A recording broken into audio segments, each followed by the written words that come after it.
about sometimes an unrequited love for a mother. And talking to Deb, we had hours in the car to chat about everything. I was speaking of my mother as someone who was there but not there. The stay-at-home mom with young kids, but I have no memory of her being there, although she was there. So sort of a one foot in the other world kind of person, and she still is. So anyway, so this is a poem about our closeness, even as she was not there, braced. Spooning in bed, her chin on my shoulder, I watch her hand hang over the mattress's dull edge. This is the room where she writes me love notes. Just remember, you're the child I planned. Your brother and sister were accidents. This is the wall that hangs the calendar that marks ahead of time the nights she and my father have agreed to make love. So good to be chosen by her. I could have had any man I wanted, she tells me, and I believe her. Picturing her miniskirt around her thighs at a party full of men who are not my father, her fingertips holding the wall as she inches through the apartment in cork-heeled sandals. I would have wanted her myself. I move my earlobe closer to her lips. She slips her words in like canaries sent into the dark.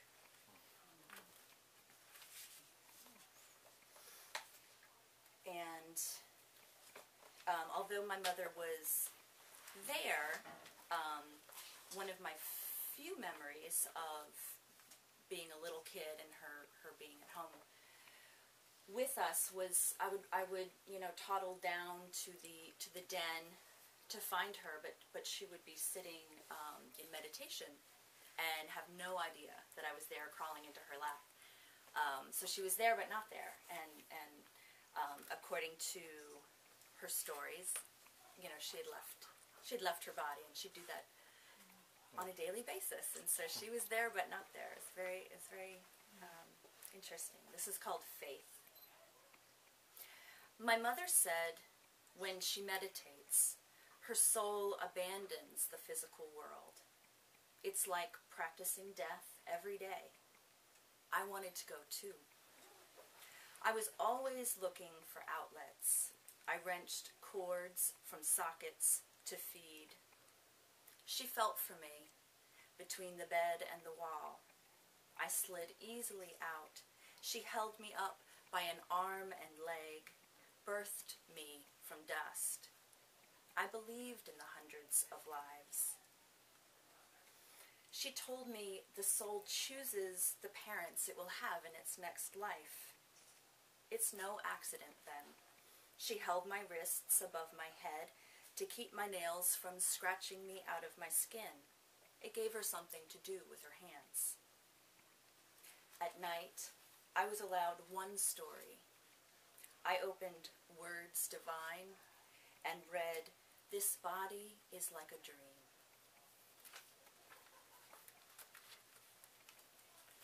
And on the theme of mother love,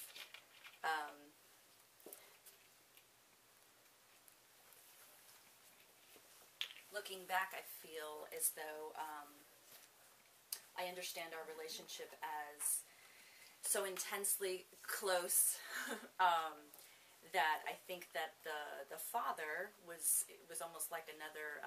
There was a jealousy, I think, of the father figure that would ever come between, mom and daughter. So this is called Leaving. The way she pressed her knees to the backs of my knees, I knew she meant it.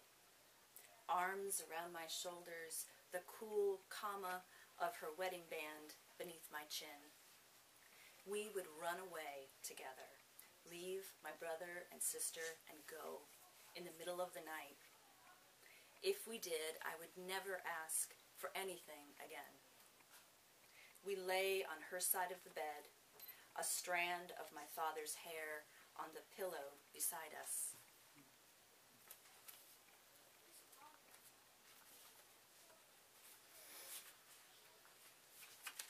I did have poems marked, and now I'm like all...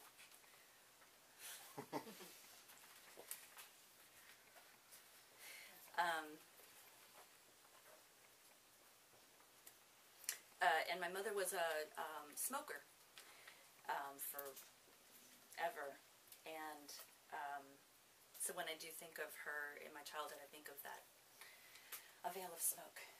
Very fitting. I think most children go through that realization that your parents aren't going to live forever, and it's this terrifying thing, and you have to, you know, grapple with that, and it seems so real and so immediate. And her smoking certainly did not help that. So every time she'd, you know, light up a menthol, I'd say, no, because that could be the one that, you know, was doing. So we would wrestle. I would wrestle her cigarettes away from her, and it was to save her life, I thought. But it was also to have her arms around me, I realized. So this is called Why I Smoke. I would crumble her cigarettes into the toilet to give her back each breath lost. But she didn't want them.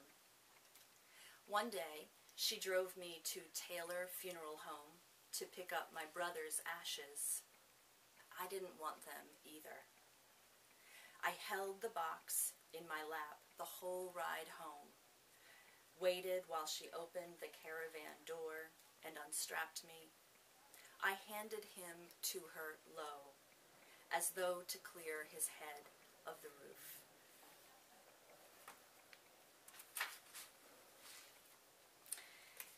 And because it's coming up on March 13th, and because there's a really cool looking tattoo parlor just down the way,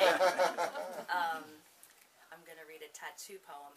I teach high school, and I have a lot of refugee students, Korean students, and a lot of them are 19, 20 years old, so they're old enough to get, you know, tattoos, and there's a student that I have not figured out how to communicate with because he's been here maybe like 2 weeks, and I don't speak his language, he doesn't speak my language, but his whole arm is covered with amazing swirls of something. So I was trying to ask him about what those pictures are, because I think tattoos have such amazing stories behind them, and I think what he was saying was that it's a map. Somehow it's a map of his refugee camp.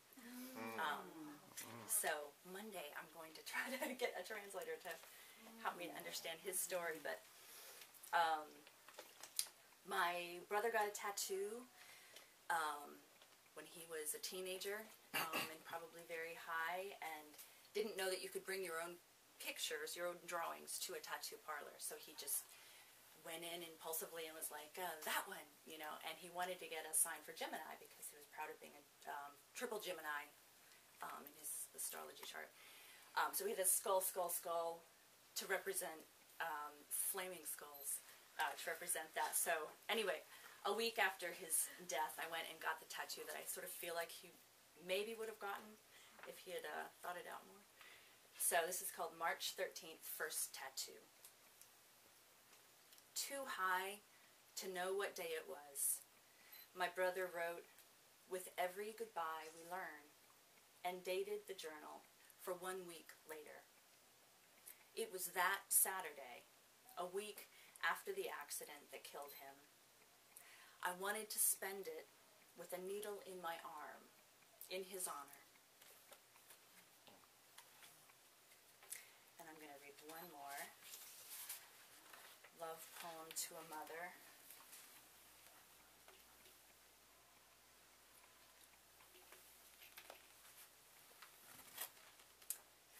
And in honor of our gumball machine here, the plan. If my mother dies someday, I will take myself with her. Otherwise, the world becomes a supermarket where I jam another penny in the gumball machine, turn around and realize I'm alone. A cashier with long, glossy nails and a telephone turned upside down in her hand announces, "Lost child at register 3. my whimpers magnified all the way back to the deli counter. Parents tightened their grip on their toddlers' hands, turned from a box of cereal to count heads. My purple corduroys make their zipping sound as I speed walk past each long aisle looking for her swiveling wheel, hoping she's just blocked from my view, passing from aisle D to E. So I blow past again, shouting her name like a question down each lane, until every mother looks up from her bag of chips to answer the call. Nice.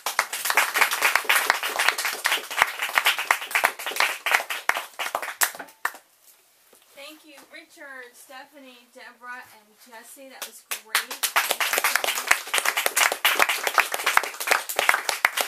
And we do have time before for a short break before the mini critique session gets started, and that will go on for about 45 minutes. So there's time for everybody to get coffee if they want it, or a sweet, or go outside for another kind of break. And the rest of the Go to the tattoo parlor.